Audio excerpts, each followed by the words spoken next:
This episode is brought to you by FXX and Hulu. Futurama returns on September 15th, blending heartfelt moments with razor-sharp humor while accidentally saving the day. The Planet Express crew is back, defying gravity and common sense. From the creator of The Simpsons comes 10 new episodes where the romance is hotter, the threats are bigger, and the action hits harder. Don't miss the all-new season of Futurama returning September 15th at 8 p.m. Watch it on FXX or stream it on Hulu. It can be a little bit hard to keep track of how much money you're spending. Oh, is that intentional, Natalie? I don't know. What do you think? It's like we're at the freaking amusement park over here. Oh, you got 10 magic coins for $10. Welcome to the Ankler Podcast. It's Wednesday, September 10th, and I'm your host, Elaine Lowe, staff writer at the Ankler and author of the series Business Newsletter. We've got a good one this week. The sometimes controversial, incredibly fast-moving, multi-billion-dollar world of microdramas. Those minute-long vertical soap operas you watch on your phone that are now getting legitimate Hollywood backing from the likes of former ABC and WME chair Lloyd Braun and entertainment giant Televisa Univision. Are microdramas the next stage of the streaming revolution? Or is it the next coming of Quibi, that short-form vertical app from Jeffrey Katzenberg that belly-flopped most spectacularly? Before we get into it, let me just say that the team here at the Ankler spends a lot of time making this pod better and smarter and chock full of information.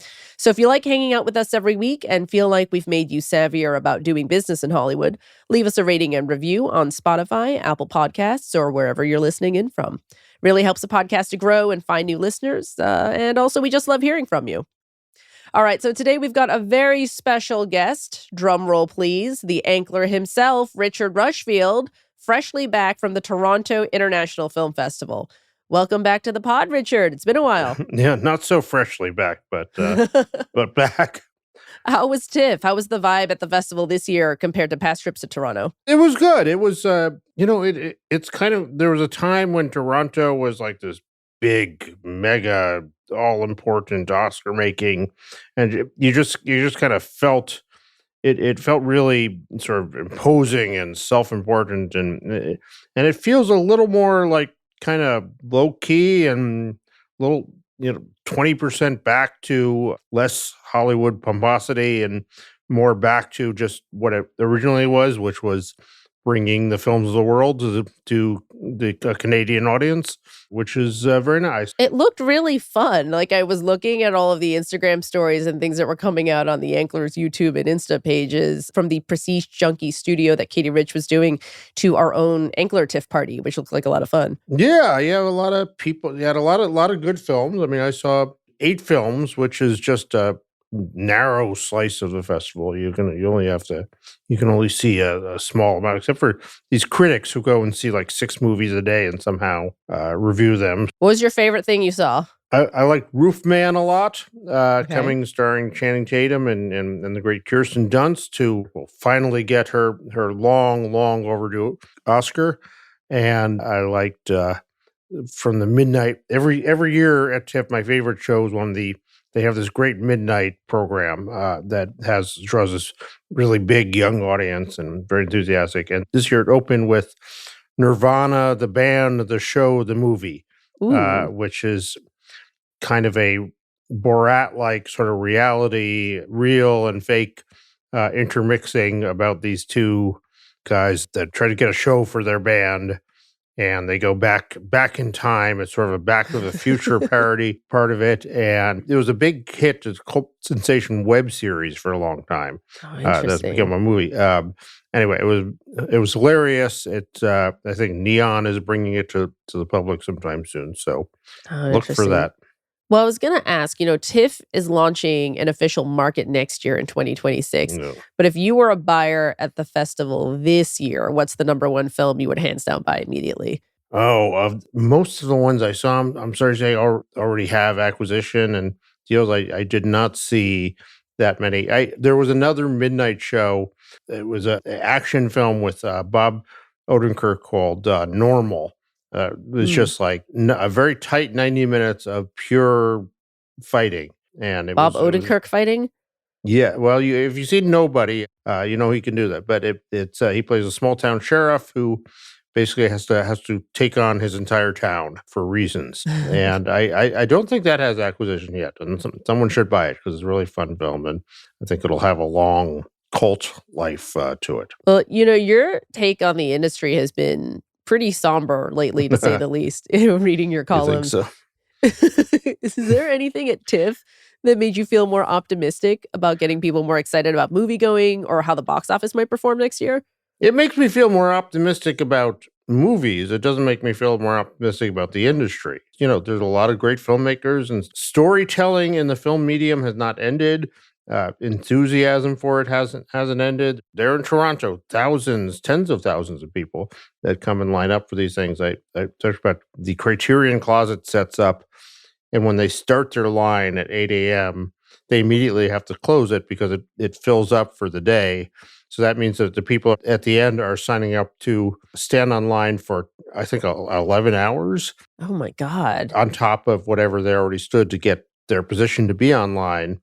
Okay, that video, by the way, of you and Katie Rich in the Criterion Closet is my favorite thing I've seen all month. And all of our listeners should watch it immediately. It's great. But whose picks were better? Oh, I'm trying to remember what your picks were.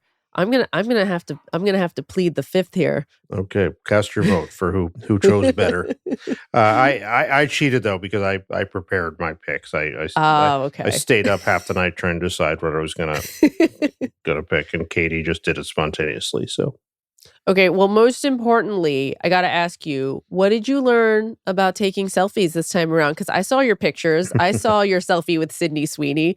Did she teach you anything about catching the light, catching those flattering selfie angles? I'm a hardened journalist. I do not take selfies with the people I cover, and I consider that totally inappropriate. Miss Sweeney just had her heart set on having a picture with me. The photo credit is to Sydney Sweeney. If you look on the site, notice the photo credit is to her. It was she was holding the camera. I don't know. She's young. She's been through a lot, so I decided to cut a girl a break and let her do it. But that is not my practice, and I do not approve. But I'm glad I can make someone's dreams come true. That's when the paparazzi came for Richard Rushfield. Yeah, that's so it was. But she was very nice. So Sydney Sweeney is starring in a movie here called Christy, which is the real life story of a great female boxer. It's a really gritty and dark film, and I think a lot of people are going to be very surprised by her performance in it. Oh, that's going to be a real interesting one to watch. Yeah, and it has big Oscar buzz all over it. So, all right. Well, for anybody with TIFF FOMO, like I had, make sure you check out all of Richard and Katie Rich and Christopher Rosen's coverage over at theankler.com, both the newsletter and the Prestige Junkie podcast. Also, check out the great video we got from our TIFF studio on our Instagram and YouTube pages. Our handle is simply The Ankler. Thanks so much for coming back, Richard. My pleasure. Good to see you. Good to see you. All right, now it's time for a little break, but when we return, let's talk about Microdramas, the multi-billion-dollar business growing right under your nose. See you back here in a moment.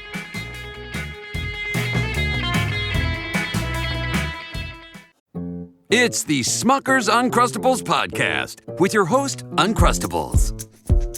Okay, today's guest is rough around the edges. Please welcome Crust. Thanks for having me. Today's topic, he's round with soft, pillowy bread. Hey. Filled with delicious PB&J. Are you talking about yourself? And you can take him anywhere. Why'd you invite? And we are out of time. Are you really cutting me off? Uncrustables are the best part of the sandwich. Sorry, Crust. Hi, everyone. I'm Katie Rich. I'm the host of the Prestige Junkie podcast. If you love award season or simply want to understand what's going on between now and the Oscars, become a paid subscriber to Prestige Junkie After Party. I'll be bringing in special guests to talk about insights from fall festival season and beyond to help you understand why some of us truly think the Oscars are as important as the Super Bowl. Go to prestigejunkie.substack.com and subscribe now.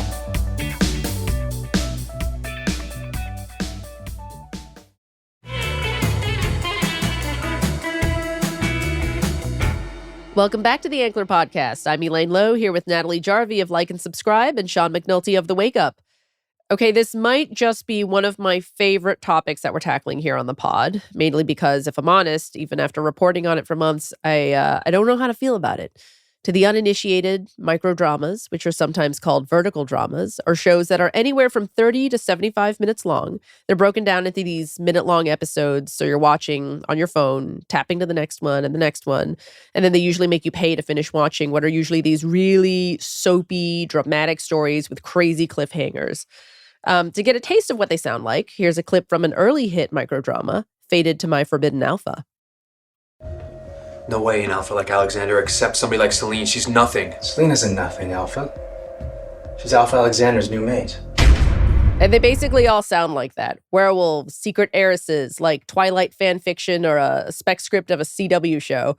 But make fun of the writing and acting all you want. It's legitimately a multi-billion-dollar business in China that's now finding footing globally, as Natalie and I have learned over the last few months of reporting on this space.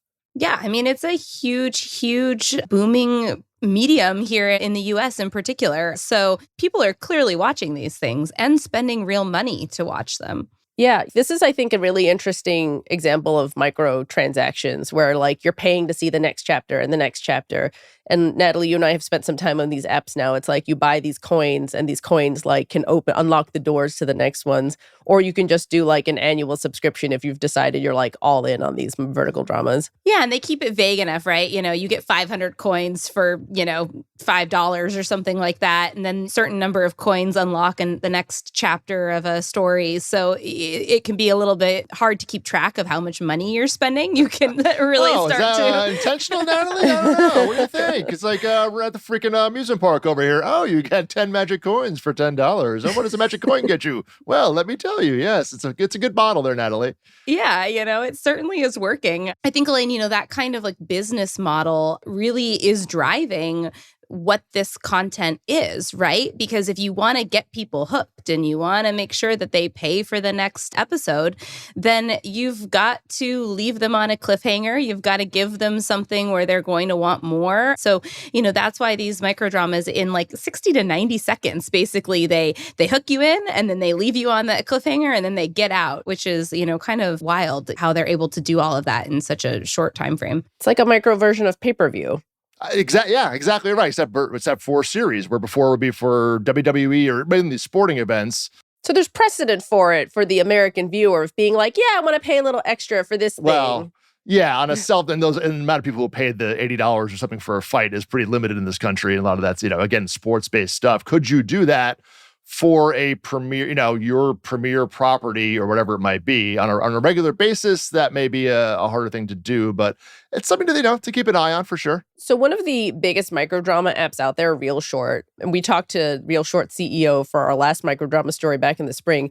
That's got more than something like 55 million monthly active users. And I think about what a completely solid number that is when you think about that in contrast to how many people watch Netflix or Disney Plus regularly. If there's an app that can vie for the American consumer in this way, like, then you're really competing in the attention economy for eyeballs in the same way you would like as a regular streaming service. Yeah, and I think a question might be, does a TikTok get into this? That's this kind of format, Natalie, is very endemic to what or a reel on Instagram, where again, Netflix, you're going there with an intent to spend more time, but for apps where you go and you're like, I'm used to watching 90-second videos, would this be an opportunity for a platform like TikTok or Reels, Natalie? Could be something to think about too. YouTube Shorts, it would make a lot of sense there as well. And especially when you've already got all of these creators making the kind of content that you could see very easily could translate to this kind of model. Yeah, I mean, I think that's an interesting point, Sean, because as I think about this conversation, I mean, it's easy for people to kind of poo-poo microdramas as being cheesy, not being quality entertainment, I say with scare quotes.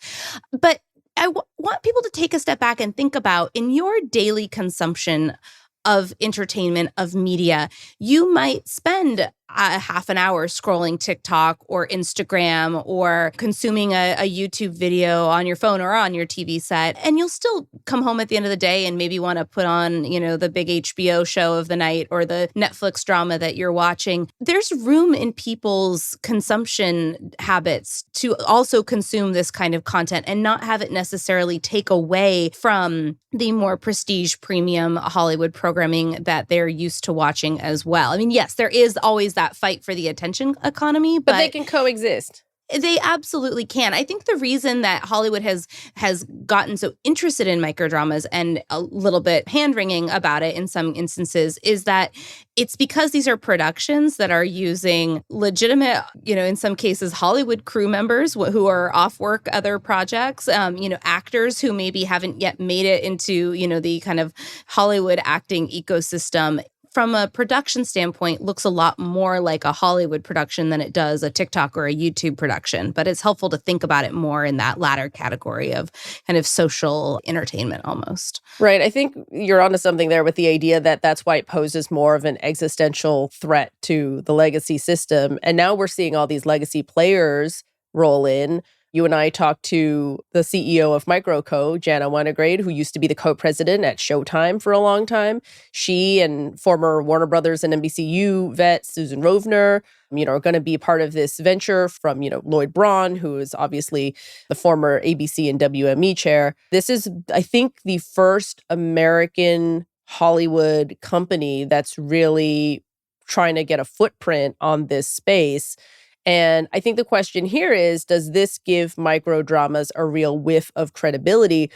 Or is this kind of dumb money that's chasing a trend now when you see these legacy players enter a market? Well, I think it's interesting because Hollywood typically takes a while to embrace new technology or new forms of storytelling. And this is one that I think that they've actually embraced pretty quickly, which tells me that the folks who are looking at this space are seeing real opportunity. And it's happening at a moment when obviously Hollywood is struggling. There's been a decline in overall production. Fewer people have jobs right now. So how exciting that there is a space where people who have Hollywood skills, whether on the kind of producing network exec side or on the, craftsperson side, can actually put those skills to work and make something. That's pretty cool and that's exciting. And so I'm choosing to kind of look at this as that. People who are seeing the real opportunity here and hoping to, capitalize on it in a way that ultimately can help people have work and also serve up more entertainment content to them. Mm-hmm. And Jana was like, Susan Rovner and I met at ABC 30 years ago at the TV movies department of ABC, and they're really not so different from microdramas.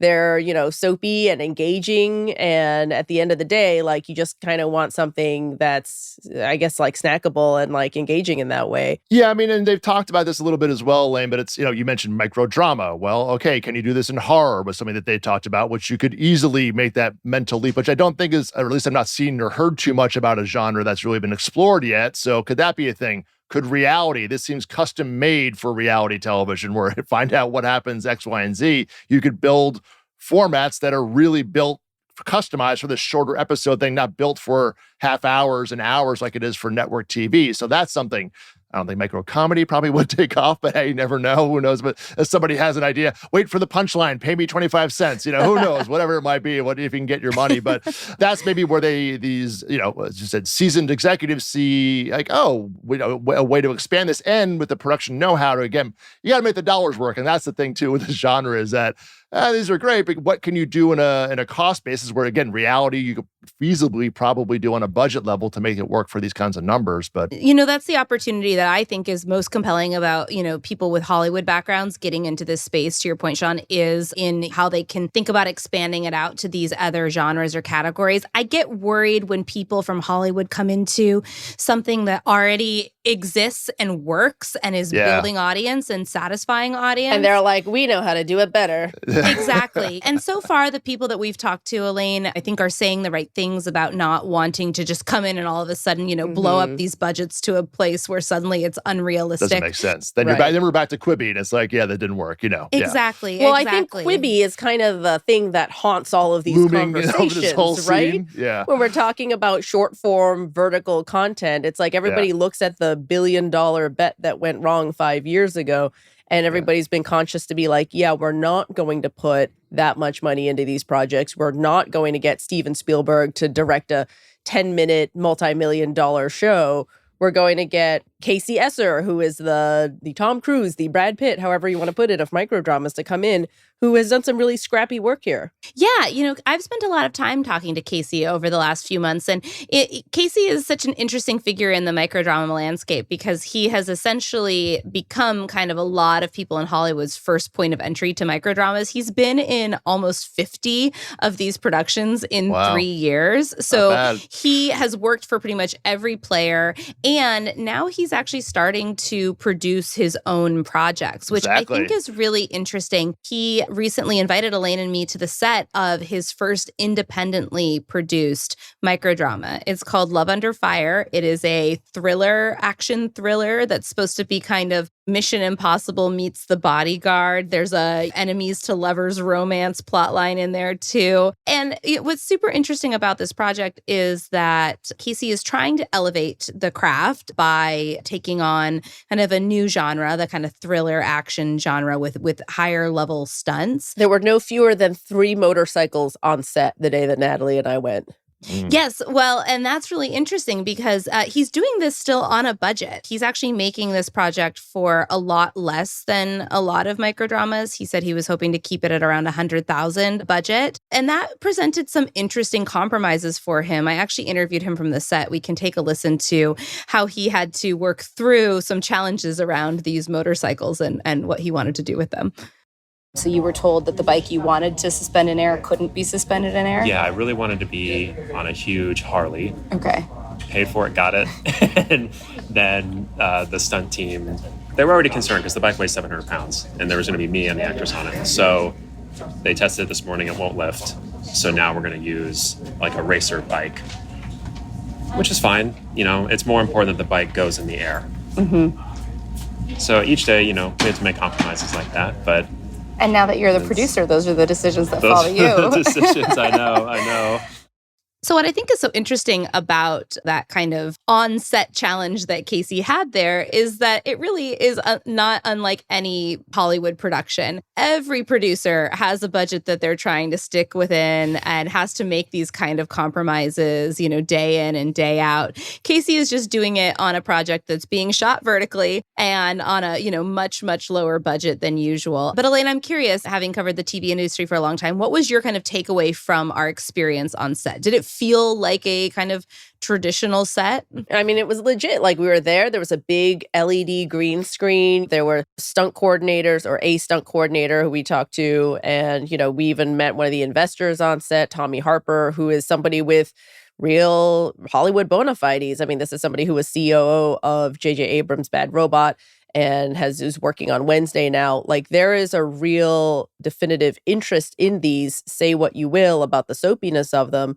And, I feel like it's easy to downplay what a big market there could be here with microdramas when you're talking about soapier stories, because they're, let's face it, shows that largely appeal to women. And I think there's always this discounting of massively lucrative businesses like romance novels when it's something that has a largely female consumer base, or something that has a huge non-English speaking audience, both in Asia and Latin America right now. And you look at the one Western media player that's beating out its peers. It's not Netflix. It's not Disney. It's Televisa Univision. It has 40 microdramas planned for its streaming service VIX this calendar year. And its head of streaming, Rafael Urbina, told me that they already have plans to double that number next year. Yeah, I mean, look, telenovelas, this is exactly, this format, again, is not exactly, we invented a format. That is basically what that format, again, soap operas, things that hook you for every 15 minutes or every hour, whatever it is to get you coming back. It's just in a much shorter, compact format. And the payment structure, Natalie, you should say, is it's kind of pay-per-view, if you will, versus, kind of the just watch on linear TV. But Also, no one's saying they're making any money here. Let's also have a reality check on this business. The growth numbers are impressive, but there's a lot of interest, as you say, Elaine, and Televisa also declined to note any financials on when you asked about that. True. I mean, Real Short, the biggest player, they bring in like, what, $1 billion in revenue, but they're basically break even, is what their CEO That's the told biggest us. player, the largest scale. And here. that is because the amount of money that they have to spend to acquire new users via primarily social media marketing is really through the roof. And that is where I do think it'll be most interesting to watch this space over the next few years, because there are like 40 of these apps in the US alone, and viewers are bouncing between them to catch the latest KCSer production or, whichever person is maybe their favorite star or whatever story hooks them. I'll be really curious to see if 1 or 2 or even 3 of these apps can kind of rise to the top and really become the leaders in the space, become the Netflix of microdramas. And I do think that for that to happen, we need one of these apps to have like a real breakout hit. We need the House of Cards or the Handmaid's Tale of microdramas. And Fated to My Forbidden Alpha was a big one a couple years ago. It did launch Casey Esser's career. But outside of people who already know about microdramas, no one's talking about that project. So this is where I think having some Hollywood players could be really interesting. Could one of these, whether it's an independently produced production or one of these micro co-productions, really kind of hook people and take off and have like a bigger word of mouth moment? That's kind of the thing I'm looking to see whether microdramas as an industry can kind of, vault to the next level. Well, do you think we need like a real TV star or somebody? I'm not saying to bring in like a Tom Cruise or somebody who's like an A-list movie star, but do we need like a household name, like to come in and be part of this to really give it more of an on-screen sense of credibility? We didn't need that. We don't need that in the creator world, right? So I don't know that we necessarily need it here. There is a whole kind of ecosystem of actors who are known in this space, who jump from project to project. But different players are trying that. Holy Water, which owns the My Drama app, is starting to cast actors that might be more recognizable faces in some of their projects. And the producer, Scott Brown, who has worked in like the digital video space for years and made a recent microdrama called The Diamond Rose. He's working on a pop musical that he says he actually is looking to cast a well-known creator in as the star. So I do think that will be interesting to see if that can be the thing that kind of draws more attention to the space. Yeah, that'll be interesting to see if the deal model changes, where it's not just, as you said, these production, you're in a budget of $100,000. You're not going to draw in a big name for $50,000, like that's half your budget. But is there kind of get 20% of the revenue that everybody's paying? Is there be rev shares? Will that be a larger part of if you have a hit person or a hit brand or whatever it might be? Or make now them that a stakeholder pops, in the app. that's what I mean, or a stakeholder or the app, right? Or exactly, yeah, it could be exactly an ownership stake if you have that much clout. So will these deals evolve? Watch the margins. These margins are extremely tight. AI is something that was also mentioned a lot here. Like, how are you going to cut the cost? To bring the cost down. We should mention this, that, these are not union crews. These are not union paydays. You're not making, you can you'll work a lot, but you're not making a lot of money here, in terms of where the money's going, going in concentrated hands of the few, I'd say not the many. It's not like it is in, other industries or other sectors of our field. So just something there's other aspects of this to keep in mind about, like, oh my God, everybody's working. I'm like, here's what you're getting paid. I'm like, really? Okay. That's not what we're used to per se for a lot of things. The rules of this whole industry are still literally being made up as they 100%. Go along, which is why I think what someone like Casey Esser is doing is so interesting.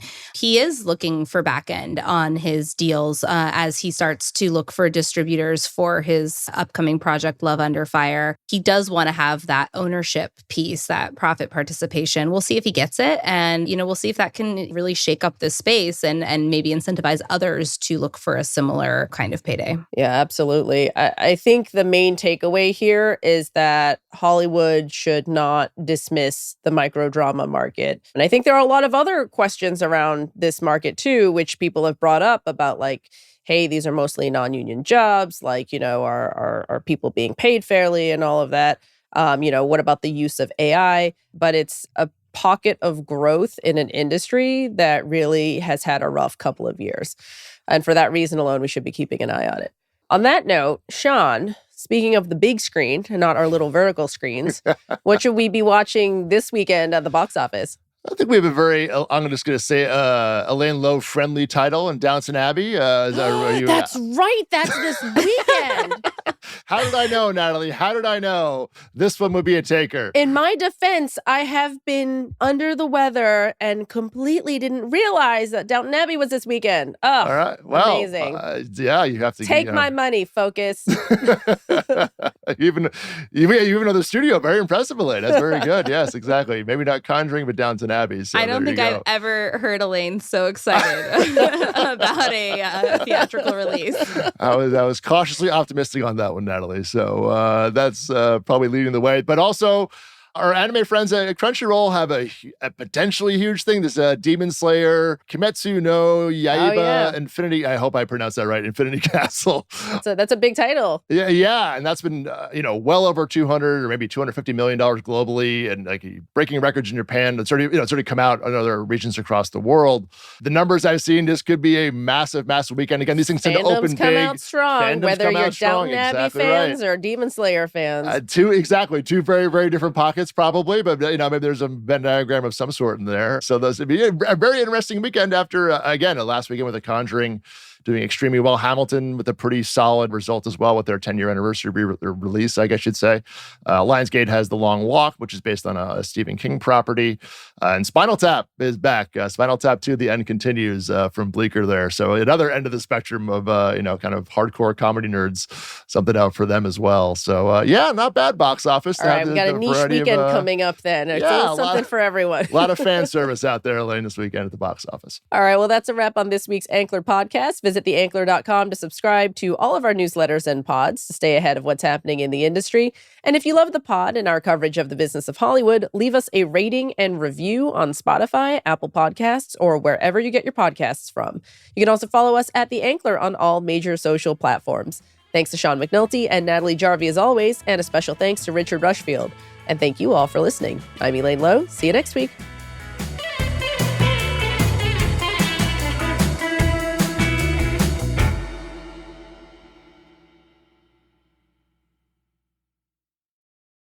Hi, everyone. I'm Katie Rich. I'm the host of the Prestige Junkie podcast. If you love award season or simply want to understand what's going on between now and the Oscars, become a paid subscriber to Prestige Junkie After Party. I'll be bringing in special guests to talk about insights from fall festival season and beyond to help you understand why some of us truly think the Oscars are as important as the Super Bowl. Go to prestigejunkie.afterparty.substack.com and subscribe now.